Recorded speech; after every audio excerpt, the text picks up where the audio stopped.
Hey folks, Garrett Fisher here. I need to tell you about this absolutely mind-blowing podcast, Acting President, that's been keeping me up at night. It's about James Bennett, a former governor starring in a hit Sunday night TV show about overthrowing the government, and then his actual former chief of staff approaches him to do it for real. The line between fiction and reality completely disappears when these course correction rallies start popping up everywhere. Is it brilliant marketing or something more sinister? The parallels are insane. Trust me, this is the political thriller you didn't know you needed in your life. Acting President, available now wherever you find podcasts.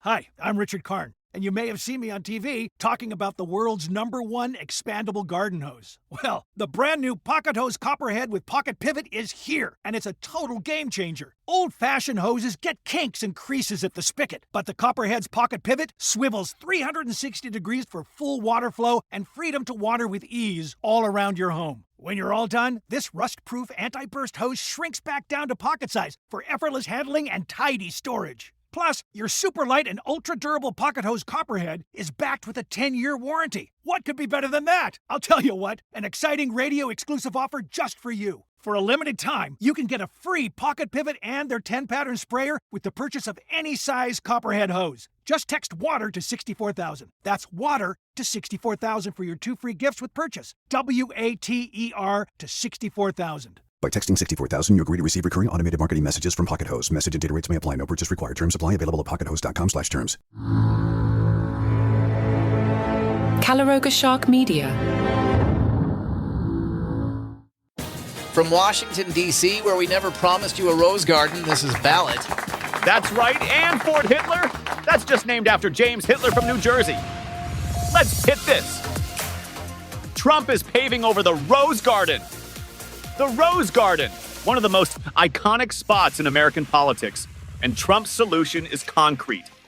That's like replacing the Mona Lisa with a paint-by-numbers kit. This will be much more practical for tourists. His reasoning?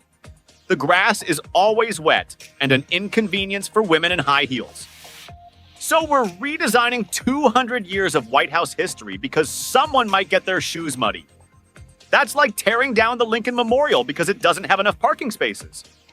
Trump also broke ground on 2 new flagpoles for the north and south lawns. He said the White House has needed flagpoles for 200 years. 200 years! Apparently no one in the history of the presidency thought, you know what this place needs? More poles. George Washington must be rolling in his grave thinking, why didn't I consider more flagpoles? The American and POW MIA flags already fly on the White House roof every day. But apparently, that's not enough flag coverage. We need ground-level flags too. This is like having a watch and then buying a second watch for your other wrist. Now I'll really know what time it is.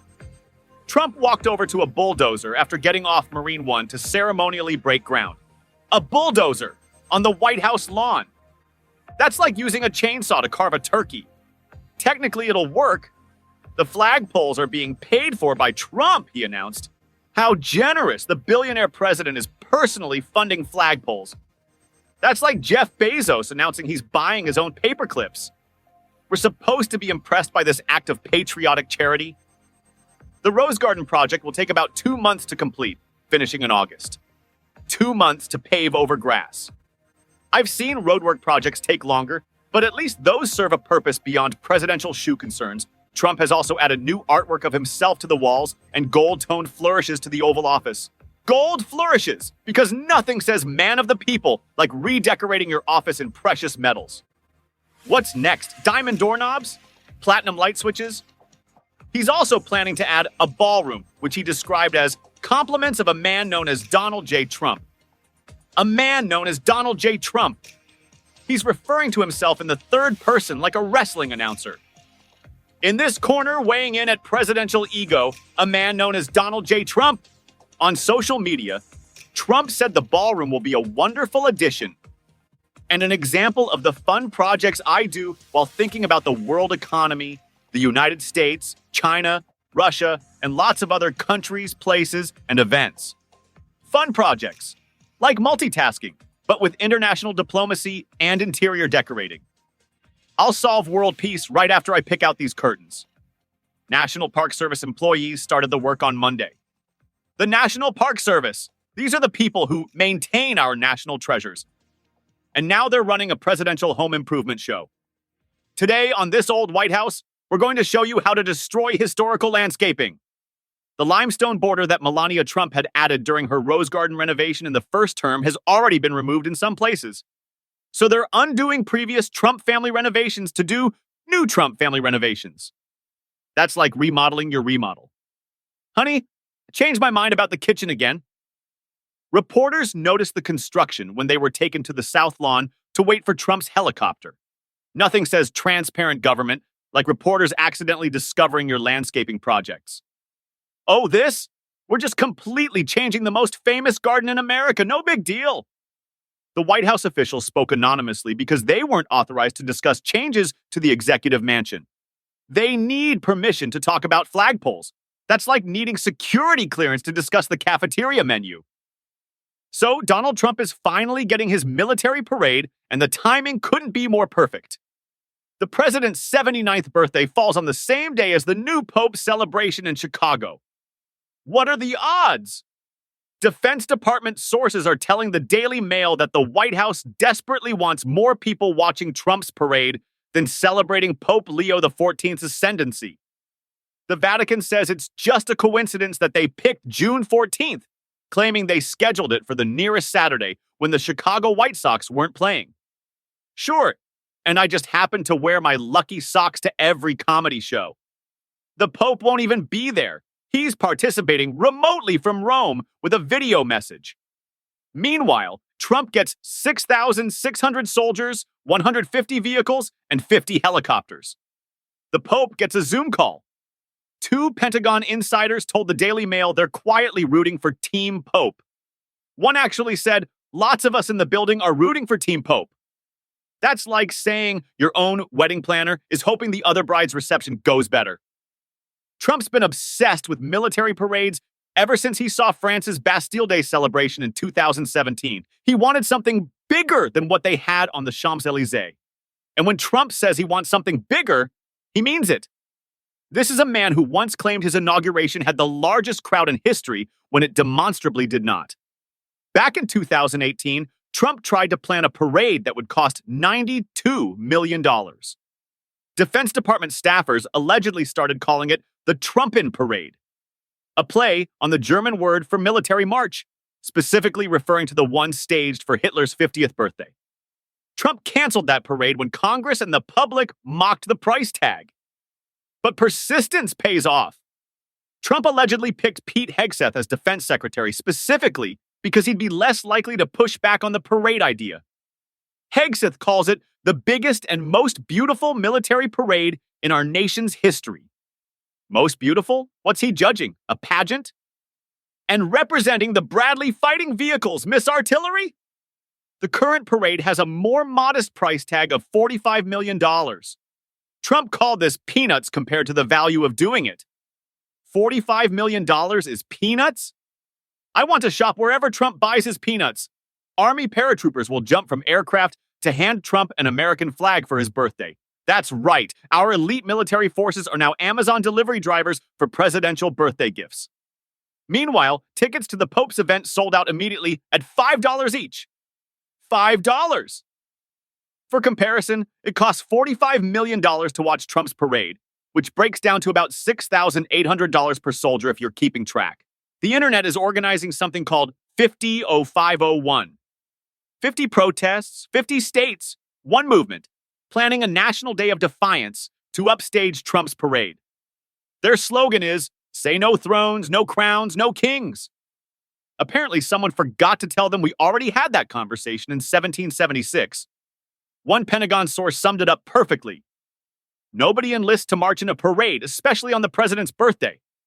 That's the sound of military morale marching in formation, right out the door. What happens when one of the most powerful men in music is accused of some of the most serious crimes imaginable? Check out the new podcast, Did He Do It? Following the federal sex crimes trial of Sean Diddy Combs, coming to you straight from New York City. Every day, I'll take you inside the courtroom where prosecutors say Combs ran a criminal enterprise of sex trafficking, coercion, and abuse, using his fame, fortune, and influence to silence victims and control lives. We'll cover the big stories and the small moments that can shift the verdict. The trial has begun. The questions are piling up, and every day we'll be asking the same thing. Did he do it? Follow now wherever you get your podcasts.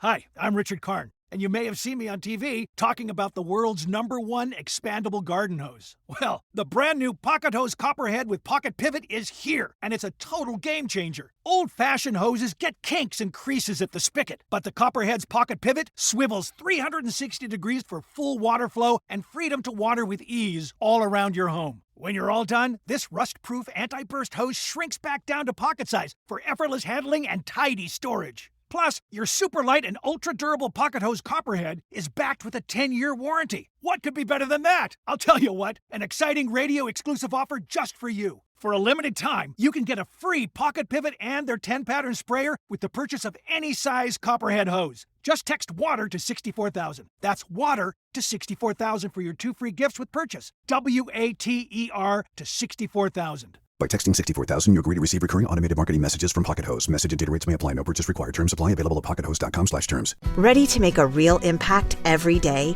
Join the Active Day Home Care team and help clients maintain their independence in the comfort of their own homes. Make a difference in someone's life as you provide essential daily assistance and protect their health and happiness. Earn up to $20 an hour and enjoy additional perks like optional daily pay, 401k, paid time off, ongoing educational training, and more. Join a team that values care, compassion, and your professional growth. Visit activeday.com to apply. Trump announced he's restoring the names of army bases that honored Confederate generals. But here's the twist. They're not actually honoring the Confederates anymore. They're just using the same names to honor different people. That's like naming your dog Hitler but claiming you're honoring your Uncle Henry, who happened to share the mustache. Fort Bragg is back to being Fort Bragg, but now it's named after Private Roland L. Bragg, who fought in World War II instead of Confederate General Braxton Bragg. So we're keeping the name but swapping out the backstory. That's like keeping your ex's photo, but telling people it's your cousin. The Army says it will take immediate action to restore the old names, but honor different soldiers with similar names and initials. We're not honoring the racist general, we're honoring this other guy who happens to have the exact same name. Total coincidence. Fort Eisenhower in Georgia, named for the guy who led D-Day, is going back to Fort Gordon. But instead of honoring Confederate slave owner John Brown Gordon, it'll honor Master Sergeant Gary Gordon from the Battle of Mogadishu. So we're replacing the World War II hero who defeated fascism with a different hero, just to get the old name back. That's like trading a Lamborghini for a Honda because you prefer the license plate. Trump contradicted his own Army's explanation by saying Fort Greg Adams would become Fort Robert E. Lee. Robert E. Lee, the commander of the Confederate Army, but the Army quickly clarified they meant Private Fitz Lee, a Buffalo soldier who won the Medal of Honor. So either Trump doesn't know his own policy or he's just saying the quiet part out loud. Congress originally changed these names after George Floyd's murder in 2020 with overwhelming bipartisan support. They even overrode Trump's veto. But now we're right back where we started, just with more creative paperwork. Fort Liberty became Fort Bragg again in March, supposedly honoring Private Roland L. Bragg, who was described as previously obscure. Previously obscure? They had to dig through military records to find someone with the right name. The bases that got renamed honored people who embody the best of the United States Army, including Dr. Mary Edwards Walker, the only woman ever awarded a Medal of Honor. But apparently keeping those names would be too woke. One base honored Lieutenant Colonel Charity Adams Early, who led the only all-black, all-female Army battalion in Europe during World War II. Congress just honored her descendants this year. But sure, let's go back to Confederate names. Trump called this a victory over wokeness that was softening the military. Softening. Because clearly the biggest threat to military readiness is having base names that don't honor people who fought against America. Nothing strengthens our armed forces like nostalgia for folks who tried to destroy the country. Portions of today's show were made with the help of AI. Want this podcast without commercial interruptions or feed drops? Calaroga Plus is just $5 a month, and you'll get this show ad-free. Plus, we've just added the full first seasons of Eastwood Reloaded and Crown and Controversy, so you can binge listen our new series without a single interruption. Calaroga Plus gives you palace intrigue, 5 good news stories, daily comedy news, 5 daily trivia questions, and all the other shows on the Calaroga Shark Media Network. Totally ad-free. For just $5 a month, it's the best deal going. Apple Podcast users can even get a 30-day free trial by clicking the banner that says uninterrupted listening. If you're on any other app, head to calaroga.com/plus. Link in the show notes. Don't wait. Get your uninterrupted content now. Apple Podcast users click that banner that says uninterrupted listening. If you're on any other app, head to calaroga.com/plus. Link in the show notes. You know the silhouette, the squint, the voice that cuts like a blade. Clint Eastwood isn't just a movie star. He's a myth, a mayor, a cultural fault line, and maybe the last great American icon. Eastwood Reloaded tells his story one chapter at a time. The hits, the flops, the chaos between the scenes. Because legends aren't born, they're built. Eastwood Reloaded. Listen now wherever you get your podcasts. Having a life scholarship and being able to afford to go to college made me feel inspired to go. When I got a life scholarship, it was such a relief. I knew that I wanted to have an impact. Having a life scholarship through the SC Education Lottery was huge. It gave me the opportunity to make that impact right here at home. The South Carolina Education Lottery. A better you, a better us, a better South Carolina. Visit sceducationlottery.com/betteryou.